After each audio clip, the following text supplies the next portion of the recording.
ng ating binabantayang bagyong Ada at yun pong pag-aalboroto ng Bulkang Mayon. Nasa linya po natin si Ginoong Roderick Mendoza. Siya po ang OIC ng Albay Public Safety and Emergency Management Office. Magandang umaga po sa inyo, sir. Si Zander po ito at si Angel. Hi, magandang umaga po, Sander and Angel. Magandang umaga sa inyong tagapakinig.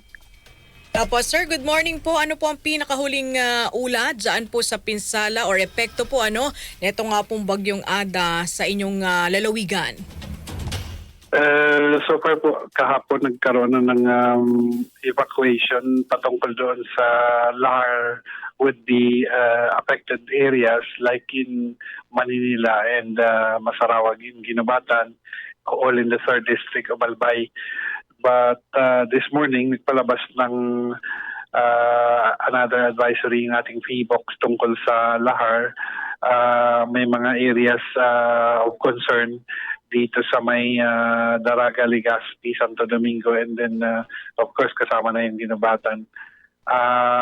Ang concern lang po dito, yung in case na ma-mobilize yung Lahar, old and new, may mga epekto ito dito sa ating mga katabing mga barangay na nandito sa katabing ilog ng tributary ng mga deposits.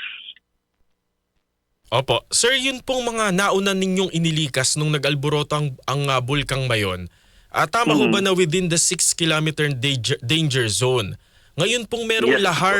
lahar, yung banta po ng pagragasa ng lahar. Hanggang anong kilometro po yung inyong sapilitang pinalilikas? Hindi po ito ukol sa kilometro. May specific areas lang po na for lahars like Ginobatan doon sa sinabi ko kanina, Masarawag and then Maninila. Yun lang po yung na-evacuate tungkol dito sa lahar, nadagdag. Ilan po yung nadagdag na mga evacuees at ilan na po sa in total? Sa mga evacuees, siguro 1,000, more than 1,000 yung naidagdag natin kagabi doon sa Ginobatan. And then plus yung dating nasa 6 kilometer na another 4,000 plus. Sir Roderick, meron pa po ba mga kinakailangan pang iligas yung mga kababayan po nating nagmamatigas na ayaw pong iwan yung kanilang mga tahanan? Well, so far wala namang ganyang senaryo dito dahil alam nila yung mga danger and then implications nito sa kanilang buhay. So cooperative naman ito sa ating mga local government units sa ating mga barangay officials. Kaya sama-sama naman sila at nag-cooperate papunta sa mga kanya-kanyang evacuation centers. Siya pa po ba sa inyong mga evacuation center at mga paaralan yung ating mga kababayang nag-evacuate? Opo, dahil handa naman tayo yung 2023 evacuation natin. Kung mag-extend tayo sa mga sa 7 to 8, that will be 50 to 70,000 na katao. So may mga bago pa nga tayong mga evacuation centers dito existing aside from those old eskwelahan na nandito na. Sir Roderick, meron na po ba tayong mga bakwit na mga naiulat na nagkakasakit sa mga evacuation centers? Of course, it's a cycle ng kapag kumpul-kumpul yung mga tao, lalo't maliit na mga classrooms, may mga hawaan ng sipon, ubo, tsaka lagnat. But then our local government units through the rural health units ay handa po sa ditong mga mga situations, and then may mga gamot na tayong naibigay bago pa man po nagkaroon ng evacuation, kaya nakaantabay sila para po dito wag na maghawaan. Opo. Yun pong sa inyo pong pagtaya ng APSEMO, ilang buwan pa ho kaya sila posibleng nasa evacuation center at papaano po yung kanilang pag-aaral at yun naman hong hanap buhay ng ating mga kababayan? Ang threshold na tinitingnan natin ay yung latest na eruption 2 years ago, yung 2023, umabot tayo ng 6 months. But then may mga may mga opinion na hindi naman to tatagal sa ganun dahil 2 years lang nga yung pagitan.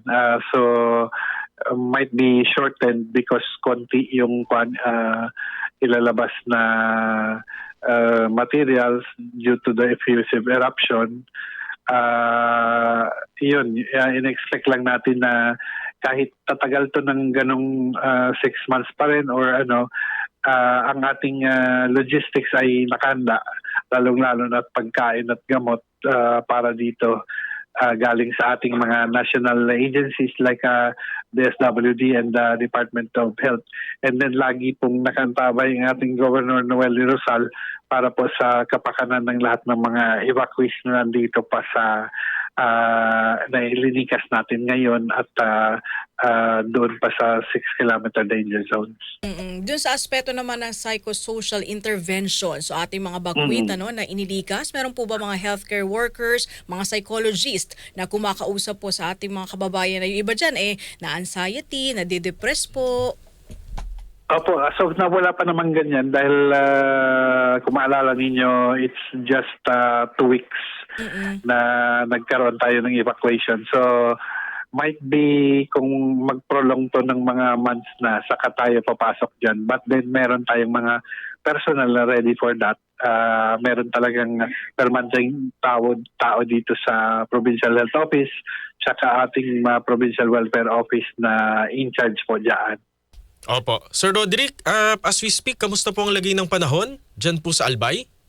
Medyo makulimlim at manakarakang umuulan. Hindi pa naman gaano kalakasan yung ulan dito sa sentro ng Legazpi City. But then doon sa may slopes ng Mayon Volcano kanina pa o kahapon, kagabi pa malakas-lakas ng konti yung ulan doon. Opo. Maraming Ingat salamat po kayo, po. Sir Roderick, ha? Maraming salamat. Apo, thank you very much. Natin si Sir Roderick Mendoza.